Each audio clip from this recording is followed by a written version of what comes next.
नमस्कार दोस्तों, स्वागत है आपका आपके अपने यूट्यूब चैनल मन अप स्टोरीज में। दोस्तों, ये नई कहानी है दुर्गा एक बदले की आग। दोस्तों, ये बहुत ही अच्छी कहानी है। ये आपको 100% पसंद आने वाली है। तो चलिए दोस्तों, फटाफट से इस कहानी को शुरू करते हैं। शुरू करने से पहले यदि ये कहानी आपको पसंद आती है तो प्लीज़ कमेंट करके ज़रूर बताइएगा कि ये कहानी आपको कैसे लगी। तो चलिए स्टार्ट करते हैं। पवन बिहारी एक बड़े घर का खानदानी लड़का था। उसके घर में राजनीति से कोई लेना देना नहीं था, पर उसे नेता बनने का बड़ा शौक था।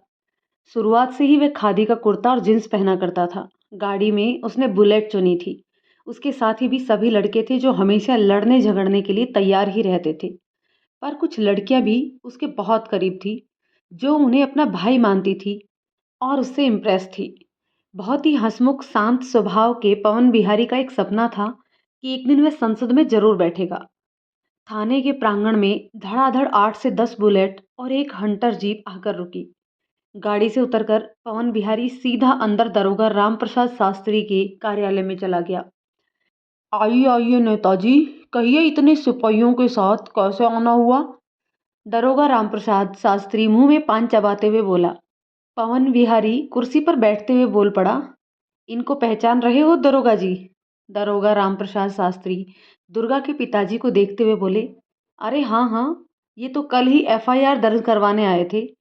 हमने इनके लिए टीम भी बना दी है और वो गश्त पर भी है। हंसते हुए बोले, काम बहुत तेजी में है नेताजी। वो क्या है ना, लड़की का मामला है। कहीं ऊंच नीच हो गया तो लोग पुलिस को ही दोषी ठहरा देंगे। देखिए दरोगा जी, पवन विहारी कुर्सी से उठते हुए बोले, ये हमारे चाचा जी हैं और दुर्गा हमारी बहन समान है। खोजबीन में कोई कसर नहीं रहनी चाहिए। बस ये कहने ही आए थे। अगर कोई मदद चाहिए तो बताइएगा, हम अपने तरीके से भी खोजेंगे ही। चलते हैं, फिर मिलेंगे। दरोगा रामप्रसाद शास्त्री हंसते हुए दोनों हाथ जोड़ते हुए बोले, निश्चित रहिए आप।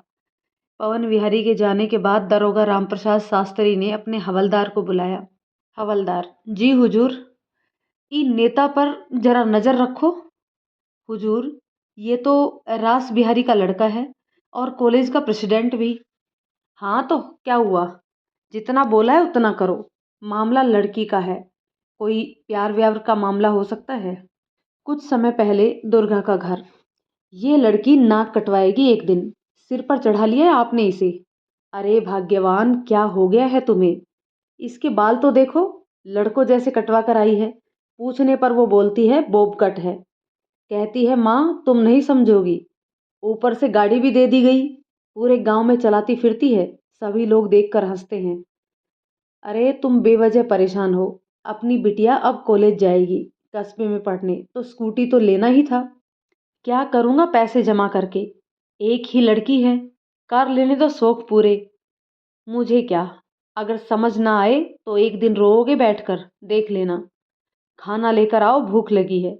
दुर्गा के पिताजी ने उसकी माँ से कहा और ऊंची आवाज में अपनी प्यारी बिटिया को बुलाई। अरे दुर्गा, ओ दुर्गा, चल आजा खाना खाते हैं। छोटे कद काठी की सुंदर नैन नक्श वाली दुर्गा उछलती कूदती हुई पिता के पास आ गई और सभी बैठ गए। बेटी, ये छोटे बाल कटवाने का विचार मन में कैसे आ गया? शर्मा जी बड़े ही प्यार से बोले। पापा, वो हॉकी की वजह से। मतलब?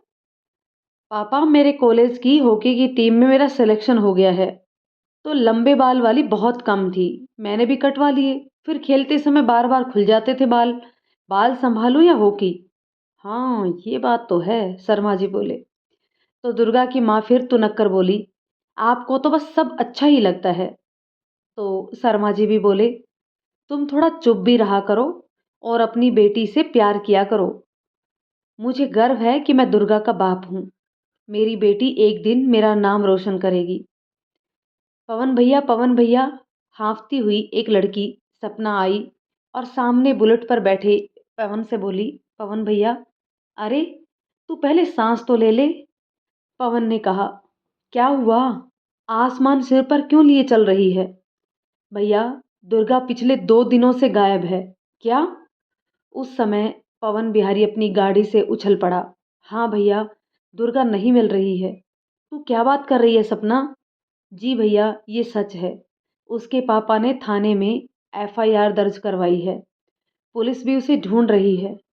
मैंने सोचा आपको बता दूं। अच्छा किया जो बता दिया मुझे। मैं अभी दुर्गा के घर जाता हूँ। ऐसे कहते हुए कॉलेज में नए नए बने अध्यक्ष पवन बिहारी ने अपनी बुलेट स्टार्ट की और अपने दोस्तों के साथ दुर्गा के घर की तरफ निकल पड़ा। कॉलेज एक कस्बे में था और दुर्गा का गांव कॉलेज से 9 किलोमीटर दूर था। वो रोजाना अपनी एक्टिवा से कॉलेज आती थी। पढ़ने लिखने में होशियार और बातों में बेबाक, दुर्गा कॉलेज की चहेती थी। पवन बिहारी का चुनाव में जीतने से में दुर्गा शर्मा का पूरा रोल था।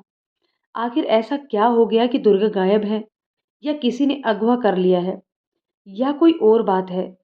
दुर्गा कैसे गायब हो सकती है? कुछ देर बाद पवन बिहारी अपने साथियों के साथ दुर्गा के घर पहुंचा। उसके घर पहुंचते ही दुर्गा की माँ जोर जोर से चिल्लाने लगी, बेटा अब तुम ही कुछ करो। मेरी दुर्गा ने किसी का क्या बिगाड़ा था? पता नहीं उसे क्या हो गया, कहाँ चली गई? पवन बिहारी ने दुर्गा की माँ को चुप करवाते हुए कहा, माता जी आप चिंता ना करें, हम सब ठीक कर देंगे। हमारी दुर्गा को कुछ नहीं होगा। फिर पवन बिहारी दुर्गा के पिताजी से बोल पड़े, आपने मुझे क्यों नहीं बताया? 2 दिन हो गए उसे, और मुझे अभी पता चल रहा है। आपने तो हमें पराया कर दिया है चाचा जी। पवन बिहारी के माथे पर चिंता की लकीरें साफ नजर आ रही थी। नहीं बेटा, ऐसी कोई बात नहीं है। गांव वालों ने जैसा कहा मैंने वैसा ही किया। कल ही पुलिस को खबर कर दी, एफआईआर भी करवा दी, सभी रिश्तेदारों को खबर कर दी। सभी लोग दुर्गा को ढूंढ रहे हैं। आपसे नहीं बता पाया, इसके लिए क्षमा करो बेटा। रोते हुए शर्मा जी बोले, मेरी दुर्गा को वापस ले आओ बेटा। हम जान लगा देंगे चाचा जी। आप हमारे साथ थाने चलिए। कॉलेज में 1 महीना ही हुआ होगा। एक दिन दुर्गा अपनी क्लास खत्म करके हॉकी मैदान की तरफ तेजी से जा रही थी कि उसे एक आवाज सुनाई दी, छोड़ो मुझे, क्यों मुझे तंग करते हो? दुर्गा उस आवाज की तरफ भागी। उसने देखा कि कुछ लड़कों के बीच 2 लड़कियां हाथ जोड़कर खड़ी हुई थी और वो लड़के उन्हें छेड़ रहे थे। मेरे सवालों का जवाब दे दो और जाओ, उनमें से एक ने कहा। मैंने बोल तो दिया मुझसे ये सब नहीं होगा। फिर दूसरा बोला, तो ठीक है, जबरदस्ती करना भी हमें आता है। हमें छोड़ दो, देर हो रही है, हमें हमें घर भी जाना है। छोड़ देंगे, पर जवाब तो दे जाओ जाने मन। 1 महीने से पागल की तरह परेशान हूँ। प्यार ही तो करता हूँ तुमसे, पर मुझे तुम नहीं पसंद। लड़की गिड़गिड़ाते हुए बोली, मुझे ये सब अच्छा नहीं लगता। मैं यहाँ पढ़ने आई हूँ, प्यार करने नहीं। हमें जाने दो। तो तुम ऐसे नहीं मानोगी। चलो रे, पकड़ो इनको, मैं बताता हूँ ना करने का मतलब। फिर लड़कों ने इस लड़की को पकड़ने की कोशिश की कि तभी दुर्गा वहां पहुंच गई। क्या भाई लोग, बहनों के साथ ऐसा कोई बर्ताव करता है क्या? लो भाई लोगो, एक और आ गई, पकड़ो इसे भी। खबरदार अगर हाथ लगाया तो, दुर्गा चिल्लाई। एक एक करके हाथ पैर तोड़कर बैसाखी पर बिठा दूंगी। सभी हंसने लगे। चलो रे, पकड़ो इनको भी। जैसे ही लड़कों ने लड़की पर हाथ रखा, फिर क्या हुआ? दुर्गा उछलकर अपनी होकी से एक एक घुटने पर जोर से वार कर गई। तड़ाक! उसका घुटना टूट गया। वो गिर पड़ा और चिल्लाने लगा, बचाओ रे कमीनों, कौन है ये? तब तक दुर्गा ने एक दूसरे लड़के के हाथ पर होकी चिपका कर वार कर दिया। तड़ाक! वो भी चिल्लाते हुए गिर गया। तब तक सभी सतर्क हो चुके थे और दोस्तों को साथ लेकर भाग गए। मैं देख लूंगा तुम्हें। वहां भीड़ सी लग गई थी। चल चल, हवा आन दे। दुर्गा जोर से चिल्लाई। नाम सुनता जा मेरा, दुर्गा शर्मा। सभी बच्चे तालियां बजा रहे थे। दीदी, आपने हमारी इज्जत बचा ली, लड़की रोते हुए बोली। चुप करो अभी तुम। बेकार में उनके सामने गिड़गिड़ा रही थी। तो खींच के मारा होता ना, तो दोबारा कभी सामने नहीं आते। दुर्गा की इस खतरनाक पारी को सभी ने देखा था। सबने बहुत तारीफ की और सभी लड़कियां उसकी दीवानी हो गई। लड़के तो फिदा ही हो गए थे। इसी वजह से सभी उसे बुलाते भी दुर्गा दीदी ही थे। जहां भी जाती सभी स्टूडेंट सलामी ठोकते थे। सभी टीचर्स उसे जानने लगे थे। कॉलेज के डीन ने उसकी तारीफ भी की थी और उन बच्चों को कॉलेज से निकाल भी दिया था जिन्होंने ये हरकत की थी। दुर्गा अब सबकी चहेती थी। कॉलेज में अगर कोई भी झगड़ा होता तो बचाव में दुर्गा को ही बुलाया जाता था। देखा जाए तो कॉलेज में 2 गुट बन गए थे, एक तो वो जो सिर्फ़ पढ़ाई करने आते थे और दूसरे वो जो मनचले थे। उनका पढ़ाई से कोई लेना-देना नहीं था। बस अपनी आँखें सेकते थे। लड़कियों से दोस्ती करनी थी और घूमना-फिरना था। कॉलेज था तो लड़के और लड़कियों में दोस्ती, प्यार होना आम बात थी। पर सभी के मन में एक डर बना रहता था। कुछ लड़कियों के मन में दुर्गा के प्रति ईर्ष्या थी, जो प्यार इश्क में थी। कॉलेज का सालाना फंक्शन था। सभी स्टूडेंट बहुत अच्छे से तैयारी कर रहे थे। करीब 1 सप्ताह से सब चल रहा था कॉलेज की एक अनुभवी टीम द्वारा, जिसका मुखिया पवन बिहारी, जो बहुत ही प्रख्यात था, उसे सभी जानते थे। पिछले साल वो कॉलेज में हुए छात्र संघ के चुनाव में कुछ मतों से ही हार गया था।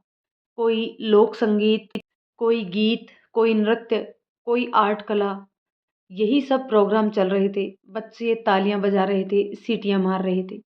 अंत में एक-एक नाटक भी था, जिसमें अभिनय के ज़रिए यह बताया गया कि कॉलेज में दोस्ती और प्यार करना गुनाह है। अजीब दादागिरी है। कोई अपने हक की ज़िंदगी भी नहीं जी सकता। कोई अपना जीवन साथी चुनने का अधिकार भी नहीं। जब ये नाटक खत्म हुआ तो दुर्गा मंच पर आई और माइक अपने हाथ में लेकर बोली, दोस्तों, मैं भी आप सभी की तरह एक विद्यार्थी हूँ। इस कॉलेज में पढ़ने आई हूँ।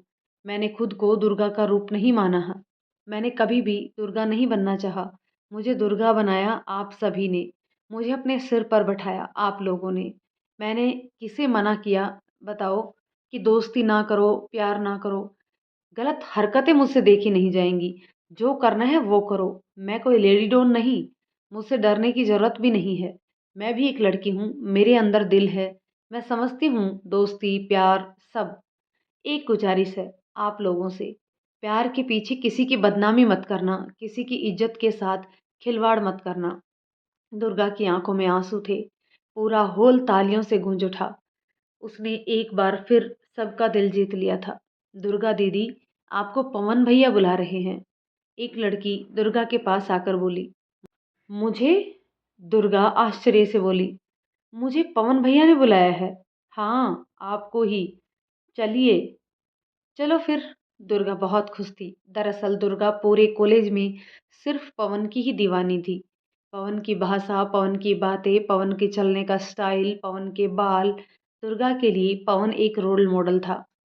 पवन छात्रों के लिए बहुत काम करता था, चाहे वे कोई भी काम क्यों ना हो। दुर्गा को बहुत अच्छा लगता था। भैया, आपने मुझे बुलाया? दुर्गा पवन के पैरों को छूते हुए बोली। अरे रे, ये क्या कर रही हो? पवन दुर्गा को गले लगाते हुए बोला, तुम्हारी जगह मेरे पैरों में नहीं है, मेरे दिल में है। दुर्गा बहुत खुश थी। इतना बड़ा सम्मान, वो भी पवन बिहारी के हाथों से। दरअसल हम तुमसे बहुत प्रभावित हैं दुर्गा, पवन बोला। तुम्हारा वर्चस्व कॉलेज में बहुत अच्छा है। लोग तुम्हें पसंद करते हैं। पवन बातें करते करते कैंटीन में आ गया और उसके पीछे पीछे कॉलेज के कुछ लड़के और एक दो लड़कियां भी थी। बैठो। जी भैया जी। दुर्गा बैठ गई। एक टेबल पर आमने सामने पवन बिहारी और दुर्गा शर्मा बैठे थे। बाकी सभी लोग आजू बाजू बैठ गए। उनके सामने धड़ाधड़ चाय आई और कुछ समोसे भी। खाओ और चाय पियो। पवन भैया बोले। नहीं भैया जी, मैंने आज तक कैंटीन का खाना नहीं खाया है, तो अब खा लो लाडो। और मेरा एक काम भी है। ठीक है भैया। दुर्गा बोली। बताइए, तुम हमें कितना मानते हो? भैया, ये क्या सवाल है? आप तो जानते ही हैं, आप मेरे लिए किसी हीरो से कम नहीं हो। पवन भैया ने सुनकर अंदर ही अंदर बहुत खुशी जताई। तो मतलब तुम तो हमें वोट दोगी ही। वो तो पिछली बार भी दिया था भैया, दुर्गा बोली। पर इस बार आप ही जीतोगे। ये हुई ना बात। पवन भैया अपनी बात पूरी नहीं होने पर भी कह रहे थे कि दुर्गा का साथ होना उनके लिए फायदेमंद था। इस बार दुर्गा की मेहनत, उसके प्रचार प्रसार, उसकी पहचान और छात्रों में बढ़ते क्रेज से, छात्राओं में बढ़ते विश्वास से पवन बिहारी के पक्ष में खूब वोट पड़े और भारी मतों से पवन बिहारी कॉलेज का नया प्रेसिडेंट बन गया। दुर्गा का भी बहुत सम्मान हुआ। कॉलेज का प्रेसिडेंट होना अपने आप में किसी विधायक से कम नहीं था। कॉलेज बहुत पुराना और बड़ा था, जहाँ सभी विषय पढ़ाए जाते थे, हर तरह के शोध होते थे और छात्रों की संख्या भी बहुत अधिक थी। अब पवन बिहारी को उसके हिसाब से बहुत ज़्यादा काम भी करना पड़ता था।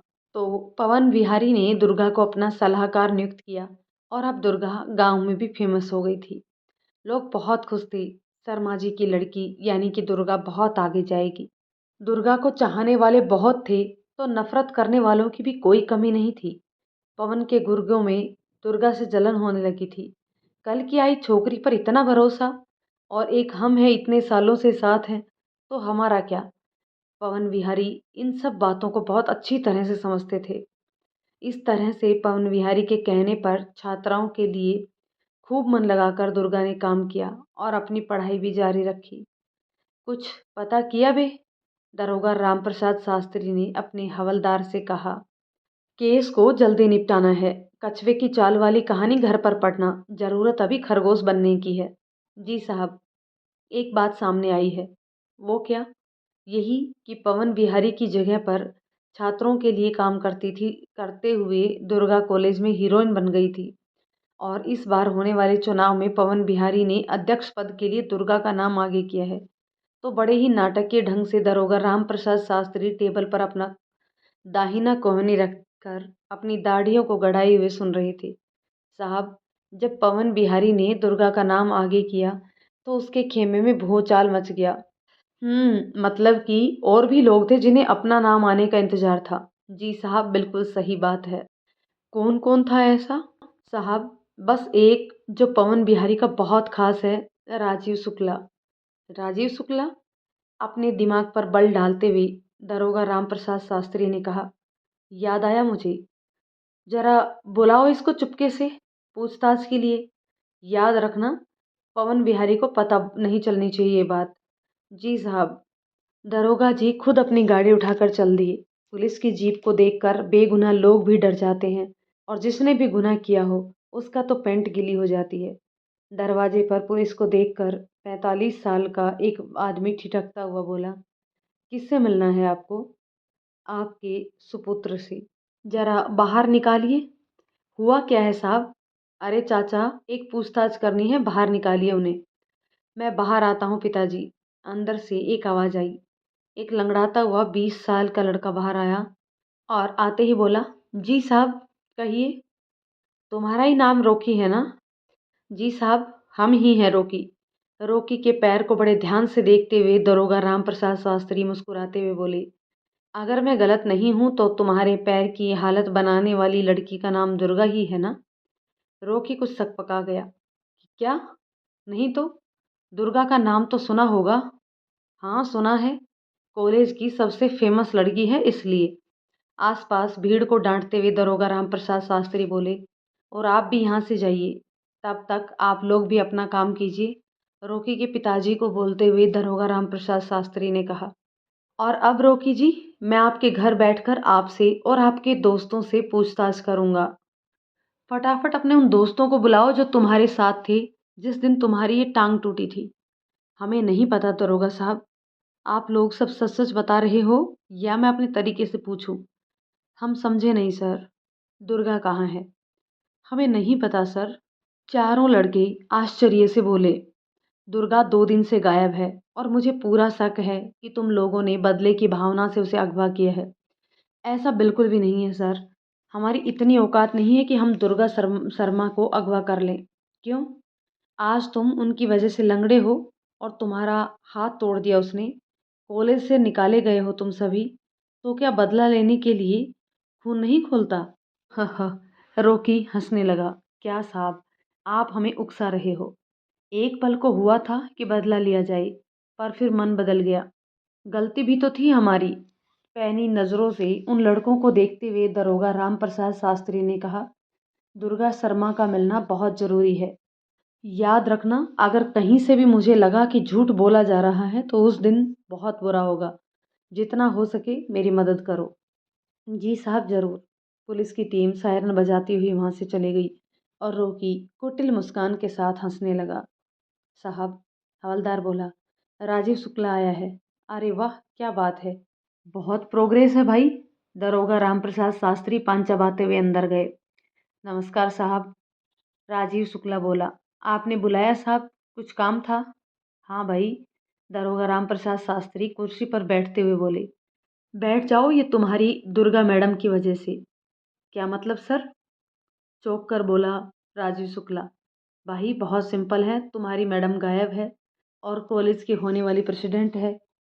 इस बार डबल चौंका राजीव शुक्ला।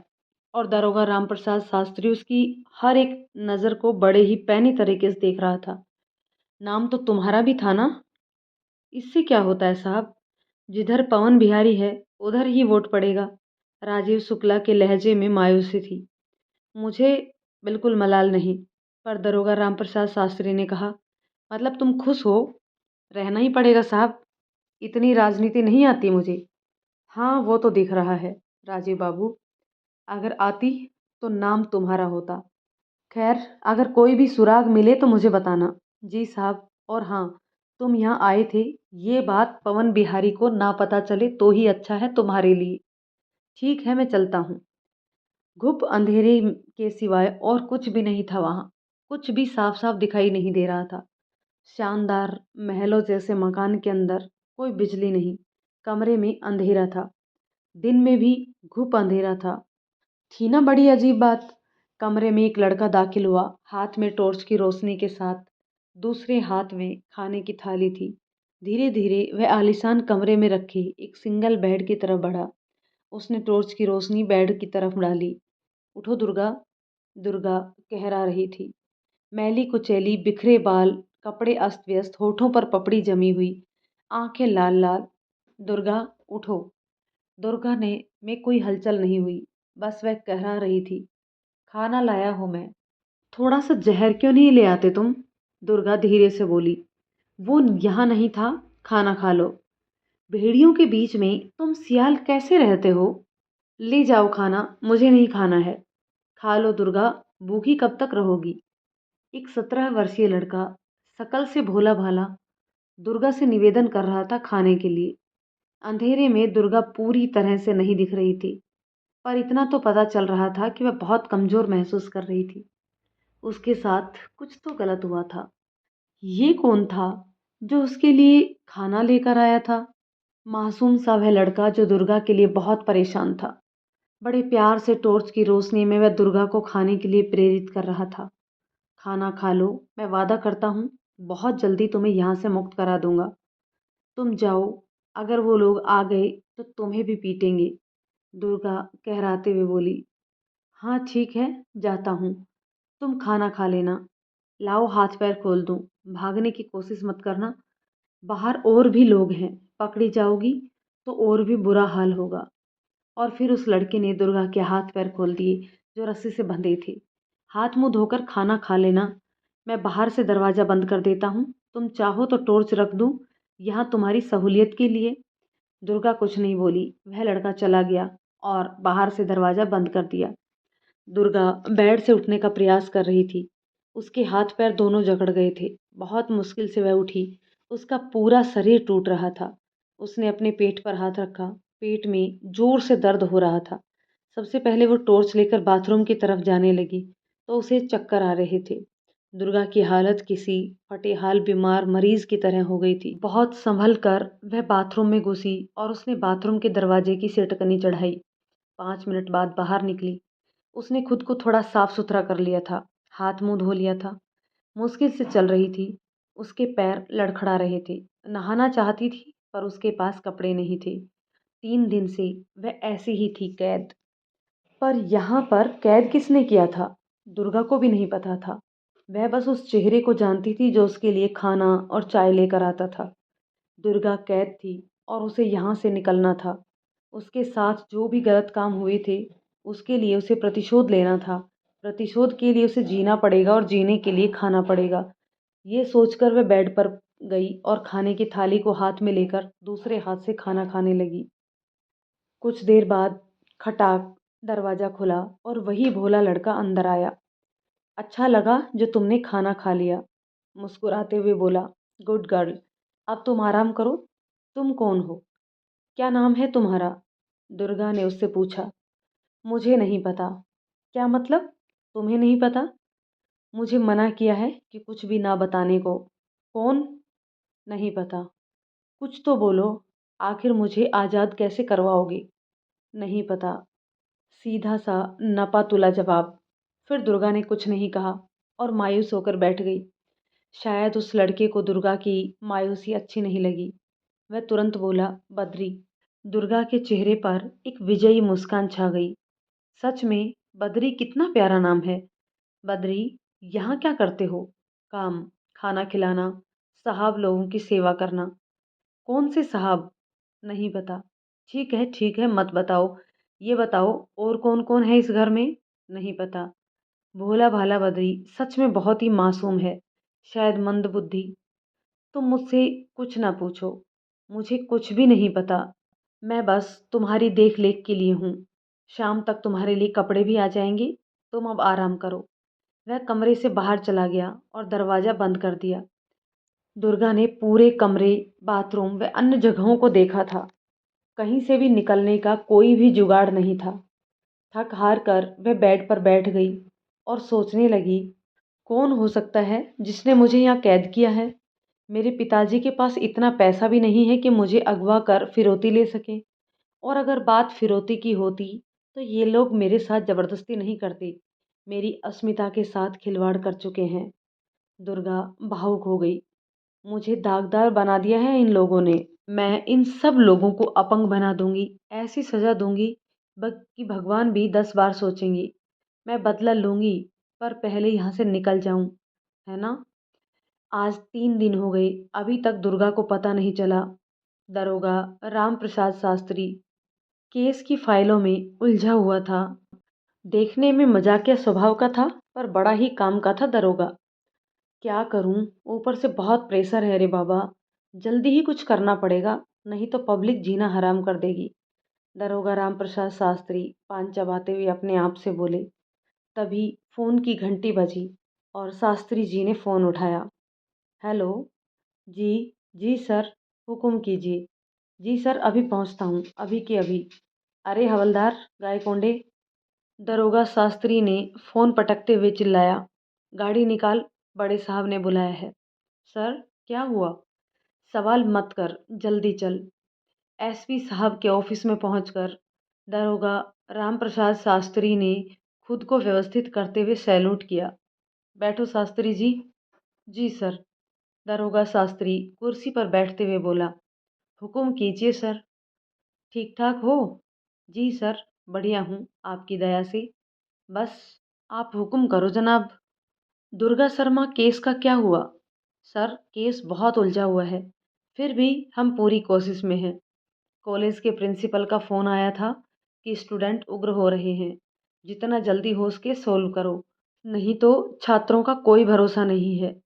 पवन विहारी के खास थी दुर्गा, तो प्रशासन को हिलाने के लिए कॉलेज में हंगामा कर सकते हैं। उसके समर्थक। जी सर, हमें कुछ सुराग मिला है, बस 1-2 दिन में कुछ सामने आ जाएगा। मुझे आशा है ये केस तुम ही सॉल्व करोगे। अगर 2 दिन में कुछ रिजल्ट नहीं आया तो मुझे ये केस किसी और को देना पड़ेगा। विधानसभा का चुनाव आ रहा है, तो राजनीति हावी ना हो जाए। दुर्गा किसी राजनीति की शिकार ना हो जाए। शास्त्री, याद रखना। जी सर, मैं अपना बेस्ट दूंगा इस केस पर। ठीक है, जाओ, ऑल द बेस्ट। शुक्रिया सर। जय हिंद। दरोगा राम प्रसाद शास्त्री को अब अपना काम बहुत जल्दी ही खत्म करना था। वह 2-3 और पुलिस वालों को साथ लेकर दुर्गा के गांव की तरफ रवाना हो गया। तो दोस्तों, कहानी के इस पार्ट को यहीं रोकते हैं। जानते हैं नेक्स्ट पार्ट में कि आखिर दुर्गा को किडनैप किसने किया और क्या पुलिस दुर्गा को ढूंढ पाएगी या क्या होगा। तो चलिए दोस्तों, कहानी आपको कैसी लग रही है कमेंट करके ज़रूर बताइएगा। यदि कहानी पसंद आती है तो इसे लाइक शेयर कर दीजिए, और यदि चैनल पर नए हैं तो प्लीज़ चैनल को सब्सक्राइब ज़रूर कर लीजिए। मिलते हैं कहानी के नेक्स्ट पार्ट में, तब तक के लिए शुक्रिया।